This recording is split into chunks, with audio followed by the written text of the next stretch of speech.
يا ترى ليه مش بنتعامل مع الاليمنتس في البريودك تيبل باساميها بدل السيمبلز بتاعتها؟ مثلا يعني اتعامل مع الايرون اقول ايرون بدل ما اقول اف اي. اتعامل مثلا مع الكوبر اقول كوبر بدل ما اقول سي يو. ليه مش بنتعامل كده؟ زي ما انت سمعت كده وخدت بالك هتلاحظ ان السيمبلز بتبقى خفيفة، عبارة عن شوية ليترز، ممكن ليتر او ممكن 2 ليترز ماكسيمم. اما النيم بتاع الاليمنت بيبقى كلمة كاملة. فيا ترى هينفع نتعامل مع الحاجات الكتيرة جوه الكيمستري زي الكيميكال ايكويشن زي الاكسبيرمنتس من خلال النيمز فقط، ولا السيمبلز بتكون اسهل؟ اكيد السيمبلز بتكون اسهل. عندي ليك 3 حاجات او 3 نقاط فقط عايزك تركز فيهم النهارده. النقطة الأولى هو ليه معظم الاليمنتس في البريودك تيبل their names أو أساميها are not the same their samples، يعني الاسم تلاقيه مختلف عن مين؟ عن السيمبلز اللي بنتكلم عنه. الحقيقة إن في سبب ورا الموضوع ده، السبب ده هو إن معظم الاليمنتس بتتكتب طبقا لللاتين نيم بتاعها، طبقا للاسم اللاتيني اللي هو جاي من الجريكس، اللي جاي من الحضارة أو الثقافة الإغريقية. هديلك شوية أمثلة. الأمثلة دي هقول لك أساميها باللاتين نيم وبالإنجليش وبالعربي. فمثلا عندنا الايرون في اللاتين نيم اسمه فيرم، في الإنجليش اسمه ايرون، في العربي اسمه حديد.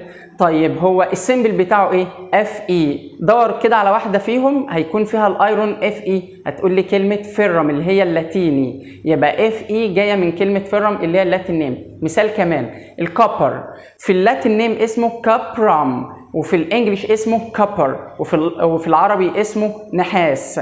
طب السيمبل بتاعه يرجع لمين؟ قال لك يرجع لللاتين نيم اللي هيكون اسمه كابرام يعني سي يو. ادي لك مثال كمان، عندنا البوتاسيوم كلنا عارفينه، في اللاتين نيم اسمه كاليوم، في الانجليش اسمه بوتاسيوم، وفي العربي اسمه بوتاسيوم. طب السيمبل بتاعه جاي منين؟ قال لي جاي من اللاتين نيم اللي هو كاليوم اللي هو السيمبل كي. عندنا كمان مثال صوديوم، الصوديوم ان انجليش في اللاتين نيم اسمه ناتريوم، في الانجليش اسمه صوديوم، في العربي اسمه صوديوم. الرمز بتاعه راجع لمين؟ راجع للناتريوم، علشان كده بنديله سامبل Na. عندنا مثال كمان كلنا نعرف السيلفر اللي هي الفضة، في اللاتين نيم اسمها ارجنتام، في الانجليش اسمها سيلفر، في العربي اسمها فضة. يا ترى هنكتب السيمبل طبقا لمين؟ طبقا لللاتين نيم اللي هو Ag. عندنا مثال كمان زي التنجستين، في اللاتين نيم اسمه وولفرام، في الانجليش اسمه تانجستين، وفي العربي اسمه تانجستين. السيمبل بتاعه W علشان هو دريفد من اللاتين نيم اللي هي وولفرام. عندنا مثال كمان اللي هو الانتيموني، في اللاتين نيم اسمه ستيبيام، في الانجليش اسمه انتيموني، في العربي اسمه انتيمون. السيمبل بتاعه جاي من اللاتين نيم اللي هي ستيبيام SP.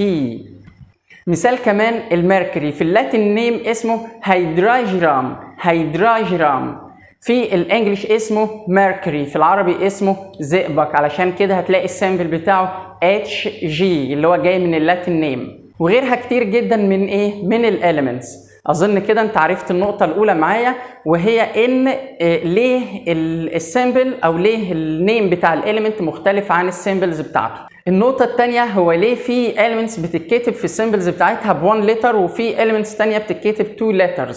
هدي لك مثال بسيط وانت هتميز لوحدك. عندنا مثلا الناتريوم اللي اتكلمنا عنه من شوية اللي هو الصوديوم، السيمبل بتاعه Na.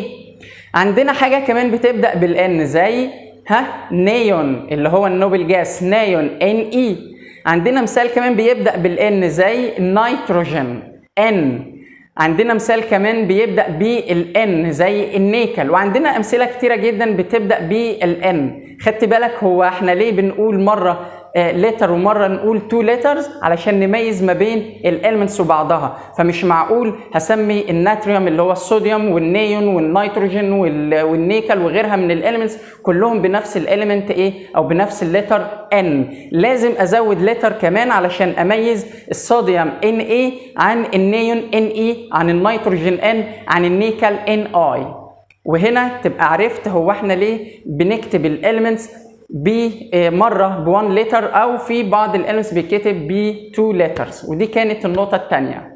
النقطة الثالثة هو علشان أكون شاطر في الكيمستري لازم أكون عارف كل الاليمنتس اللي في البريودك تيبل، أو عارف شكل البريودك تيبل ده بالكامل، أو حافظه أو ترتب إزاي. مش بالضروري قوي، ولكن في حاجة مهمة جدا عايزك تعرفها، ادخل بيها على الأقل ثانوية عامة، وكده كده المدرس بتاعك هيكمل معاك وهيديلك كل التفاصيل. الحاجة دي إن البريودك تيبل عبارة عن elements كتيرة جدا، معظمها متقسم لحاجة اسمها A groups وحاجة تانية اسمها B groups. أنا هدي لك شوية حاجات من ال A groups تكون عارفها، وحاجات من ال B groups تكون عارفها.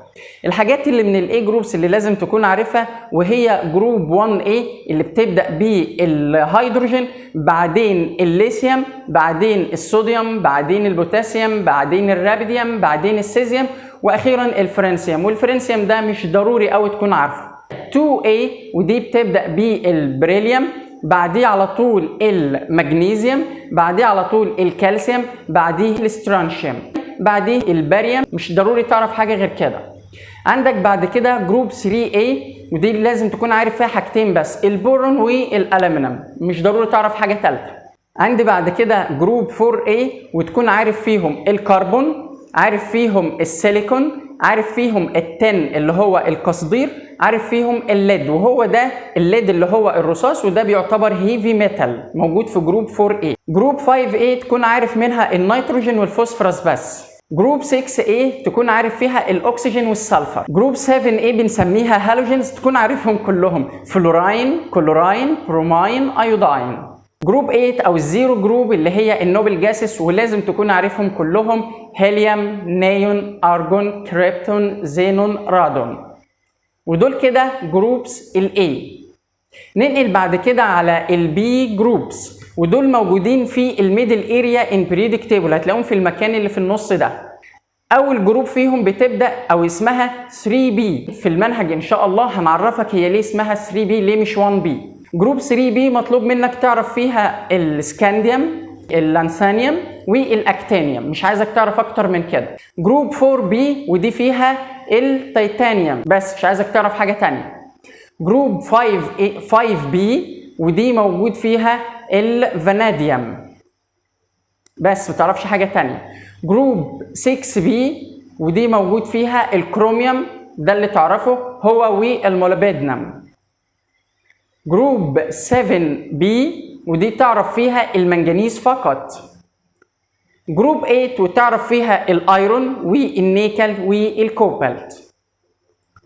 جروب 1B اللي موجوده على يمين البريودك تيبل، ودي هتعرف فيها الكوبر والسيلفر والجولد. جروب 2B ودي هتعرف فيها الزنك والكادميوم والميركوري فقط. بس كده يبقى انت عرفت بعض الاليمنتس اللي موجوده في البريودك تيبل المطلوب منك تعرفها. معلومات على الهامش، لازم تدخل ثانويه عامه وانت عارفها. بقيه التفاصيل هتلاقيها سهله جدا اذا عرفت دول. بقيه التفاصيل هتكون صعبه شويه وهتتعبك وهتغلبك كده شويه وهتنكفك كده في المذاكره، فمعلش هيكون بسبب انك اهملت النقطه دي.